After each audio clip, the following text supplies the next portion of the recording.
നല്ലോണം ശ്രദ്ധിച്ചോളൂ. വിനോദത്തിലും കളിയിലും തമാശയിലും കോമഡിയിലും സിനിമയിലും നാടകത്തിലും സീരിയലിലും അതുപോലത്തതിലുമായി കറങ്ങുന്ന ആളുകളാണോ മുന്നിൽ വരുന്നത്? അതുപോലത്തെ വിനോദികളാണ്, അതുപോലത്തെ ആളുകളാണ് നിന്റെ മുന്നിൽ വരുന്നത്. ഏതിലാ നീ പെട്ടിരിക്കുന്നത് എന്ന് നല്ലോണം ഒന്ന് ചിന്തിക്കണം. അതേ, മരിക്കുന്ന ആള്, മരിക്കാൻ കിടക്കുന്ന ആള് ദിക്റും സ്വലാത്തും മറ്റുമൊക്കെയായി നല്ല ബന്ധപ്പെട്ട് ജീവിക്കുന്ന ആളാണ്. നിത്യജീവിതത്തിൽ പതിവാക്കേണ്ട ദിക്റുകളൊക്കെ പതിവാക്കുന്ന ആളാണ്.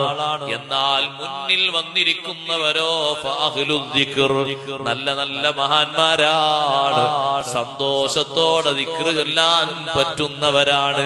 അവരെ കാണുമ്പോഴേക്ക് മരിക്കാൻ കിടക്കുന്ന ആൾക്ക് വലിയ സന്തോഷം തോന്നുകയാണ്.